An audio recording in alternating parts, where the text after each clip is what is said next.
Why would you override those guidelines? Let's just roll back in time for just a bit and show you a little bit of this type of woke nonsense that he has pushed on America over the years.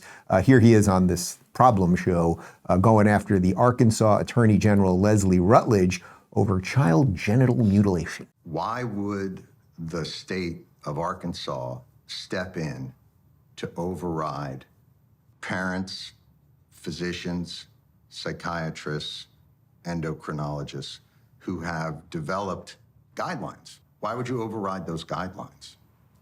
Well, I think it's important that all of those physicians, all of those experts, for every single one of them, there's an expert that says we don't need to allow children to be able to take those medications.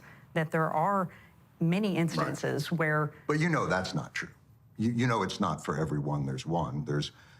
These are the established. Well, I don't know that's not true. I don't know that. Then why would you pass a law then if you don't know that that's true? Wouldn't you? Well, have I know done that so? there are doctors, and that we had plenty of people come and testify before our legislature who said that we have 98% of the young people who have gender dysphoria that they are able to move past that, and once they have the help that they need, no longer suffer from gender dysphoria. 98% without that medical treatment. That's an incredibly made-up figure. That doesn't comport with any of the studies or documentation that exists from these medical organizations. What medical association are you talking about of these doctors?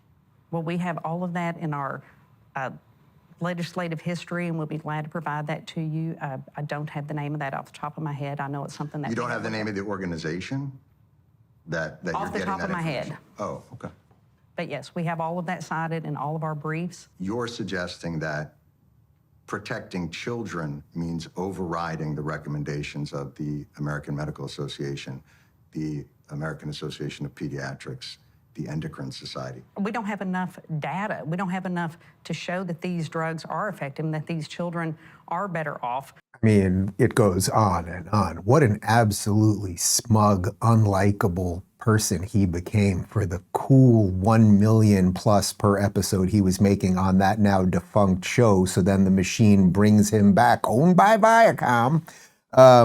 You might want to read, maybe Jon Stewart, if you're watching this, you might want to read Irreversible Damage by Abigail Schreier, thank you, who wrote an incredible book about how so much of what's happening to our children is a social contagion, particularly when it comes to young girls thinking they can transition and become young boys. Now, that clip was from a couple of years ago, but we know how much of this has ruined young people's lives. Like, why is Jon Stewart so smug about chemically castrating children, that the state would be a little concerned about that, about drugging children so that they can't go through puberty and everything else? But this is what the left has pushed on us. And Jon Stewart was sort of put out there as the respectable face of all of this. And then, of course, what happens is you get all of these bad policies. You literally are going after children. That woman, you think she's a bad woman, the Attorney General there? You think she's a bad woman, or she's just trying to protect children? Because no, you cannot take a boy and actually make them a girl. That's just not reality.